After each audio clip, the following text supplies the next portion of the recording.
ስለ ያስቆሮቱ ይሁዳ መጽሐፍ የሚማርክ ርዕሰ ጉዳይ አለመሆኑን የምናውቀው አራቱ ወንጌላውያን አስገዳጅ ከሆኑባቸው ጥቂት ቦታዎች በስተቀር ስለ ይሁዳ ብዙ ባለመጻፋቸው ነው። እኛም የይሁዳን ስም ሳናነሳ ጌታችን ስለተቀበለው ሕማምና መከራ ብቻ ብናነሳ ምንኛ በወደደን።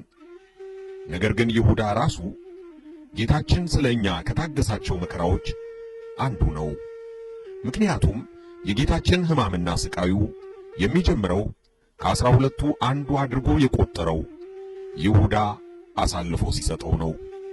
በዕለተ ዓርብ በጠላቶቹ እጅ ከተሰቃየው ስቃይ ይልቅ በወዳጁ ይሁዳ ምክንያት የተሰቃየው የሕሊና ስቃይ እጅግ የከፋ ነበር።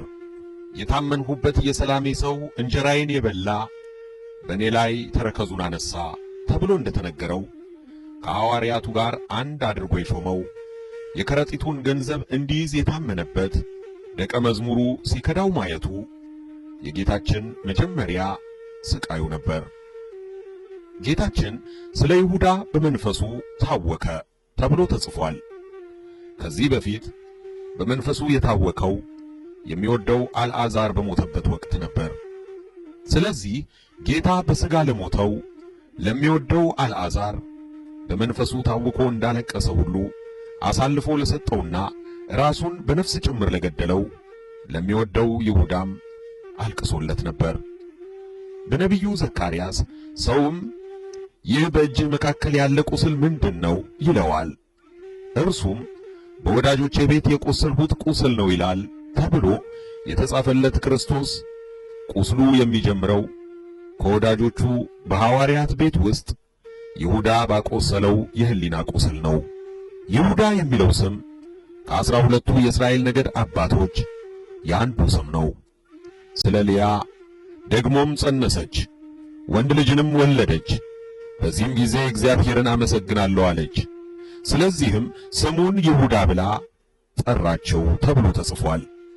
ይህ ስም የአስቆሮታዊው እጅ ገብቶ ተጠላ እንጂ በብሉይ ኪዳን ሰዎች ለወንድም ለሴትም ለማውጣት የሚመርጡት ስም ሲሆን በዕብራይስጥ ምስጉን፣ እግዚአብሔርን አመሰግናለሁ፣ በእግዚአብሔር የሚታመን ማለት ነው።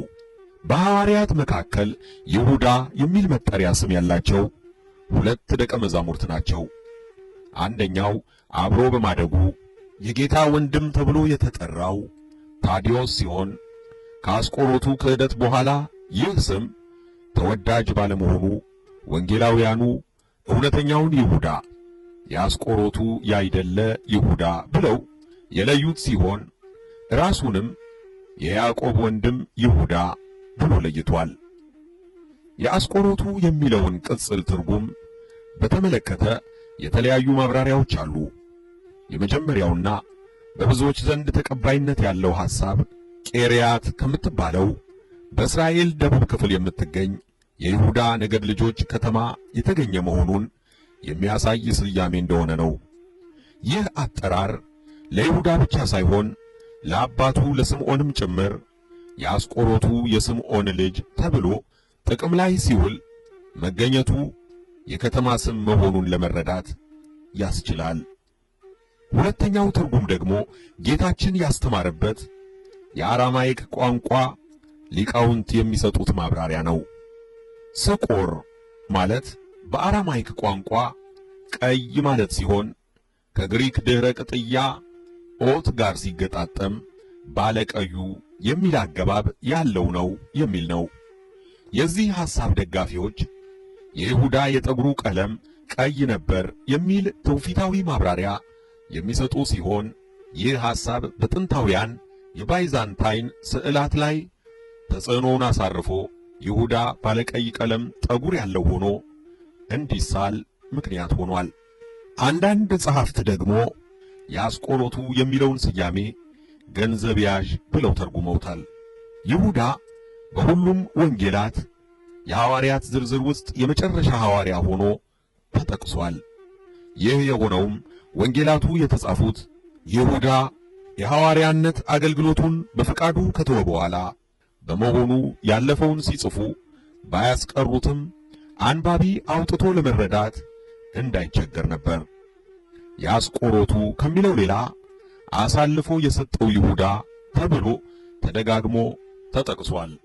ስለ ጴጥሮስ ሲጻፍ ሦስቴ የካደው ጴጥሮስ፣ ስለ ቶማስ ሲጻፍ የተጠራጠረው ቶማስ የሚል ቅጽል ሳይገባ የይሁዳ ብቻ ለምን ከነጥፋቱ ተጻፈ ቢሉ ጴጥሮስና ቶማስ በአንድ ወቅት የሰሩትን የጥፋት ታሪካቸውን በንስሐ ስለፋቁትና ይሁዳ ግን ከነ ኃጢአቱ ያለ ንስሐ ስለሞተ ነው።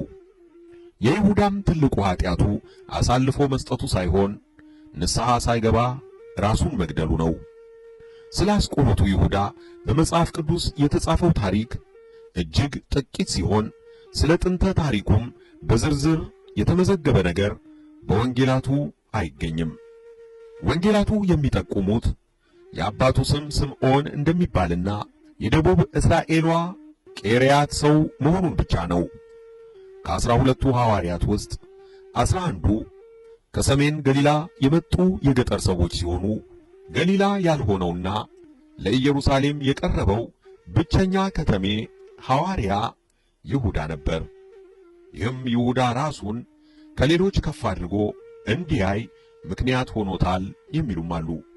የይሁዳ ታሪክ በዝርዝር አለመመዝገቡን ምክንያት ያደረጉ በኋላ ዘመን የተነሱ መናፍቃን በስሙ ወንጌል ከመጻፍ አንስቶ ይሁዳን እንደተበደለ ጻድቅ ሰው፣ ለእኛ መዳን ወሳኝ እንደሆነ ተባባሪ ሰው ወዘተርፈ እያሉ ከወንጌል ትምህርት ጋር የሚጋጭ ብዙ ክህደትን ዘርተዋል።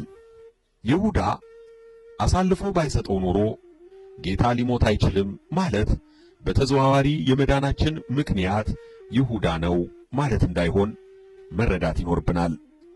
እንደ እውነታው ከሆነ ግን አይሁድ ጌታችንን ለመግደል ብዙ ጊዜ ሙከራ አድርገው ነበር። ስለዚህ ሊወግሩት ድንጋይ አነሱ። ኢየሱስ ግን ተሰወራቸው። ከመቅደስም ወጥቶ በመካከላቸው አልፎ ሄደ። ስለዚህ ሊይዙት ይፈልጉ ነበር። ነገር ግን ጊዜው ገና ስላልደረሰ ማንም እጁን አልጫነበትም። ኢየሱስ በመቅደስ ሲያስተምር በግምጃ ቤት አጠገብ ይህን ነገር ተናገረ። ጊዜው ገና አልደረሰምና ማንም አልያዘውም። ጌታችን በአይሁድ እጅ ያልተያዘው ጊዜው ስላልደረሰና ስለ ሁላችን የሚሞተው በፈቃዱ እንጂ አስገድደውት እንዳልሆነ ሲያስረዳን ነው። ስለዚህ አይሁድ ለጌታችን ያላቸው ጥላቻ ብቻ ለጌታችን ሞት በቂ መንስኤ ነበር። በወንጌል በግልጽ እንደተጻፈው ይሁዳ ጌታችንን አሳልፎ ለመስጠት የሄደው አይሁድ ጌታችንን ለመግደል ተማክረው ከጨረሱ በኋላ ነበር። በዚያን ጊዜ የካህናት አለቆች፣ የሕዝቡም ሽማግሌዎች ቀያፋ በሚባለው በሊቀ ካህናቱ ግቢ ተሰበሰቡ። ኢየሱስንም በተንኰል ሊያስይዙት ሊገድሉትም ተማከሩ። ነገር ግን በሕዝቡ ዘንድ ሁከት እንዳይነሣ በበዓል አይሁን አሉ። ይሁዳ ወደ አይሁድ የመጣው የረቡዕ ሸንጎ ተበትኖ ከቆየ ከሰዓታት በኋላ ነው። ከደቀ መዛሙርቱ መካከል አሳልፎ የሚሰጣቸው ሰው ይኖራል ብለው ስለማይገምቱ አይሁድ የይሁዳ መምጣት ያልተጠበቀ ዕድል ሆኖላቸው ነበር። ሁከት እንዳይፈጠር በበዓል አንያዘው ብለው የወሰኑት በስውር አሳልፎ የሚሰጣቸው ደቀ መዝሙሩ እንዳለ ስላላወቁ ነበር። ሕዝብ በማይበዛበት ጊዜ ሊይዙትም አስበው ነበር። ሲሰሙም ደስ አላቸው፣ ብርም ይሰጡት ዘንድ ተስፋ ሰጡት የሚለው ቃል የሚያሳየው የይሁዳ መምጣት ጨርሶ ያልገመቱት መሆኑን ነው። ይሁዳም የፈሩት ሁከት ሳይፈጠር ሕዝብም በሌሊት አሳልፎ እንዲሰጣቸው ምቹ ጊዜ ይፈልግ ነበር። ከዚህ የምንረዳው ጌታችን ተሰቅሎ እንዲሞት የይሁዳ ድርሻ እጅግ ወሳኝ እንዳልነበርና የእርሱ ሚና ያስፈለገው በስውር እንዲያዝ ለማመቻቸት መሆኑን ነው።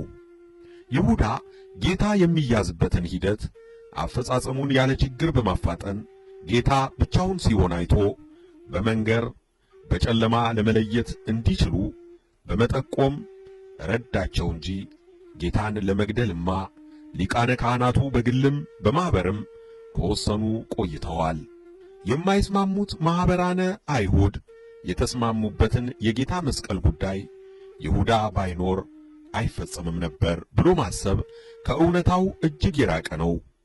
ከሐዋርያት መካከል አንዱ በመሆኑ አሳልፎ መስጠቱ በክርስትና ዓይን ስናየው እጅግ አሳዛኝ ነው።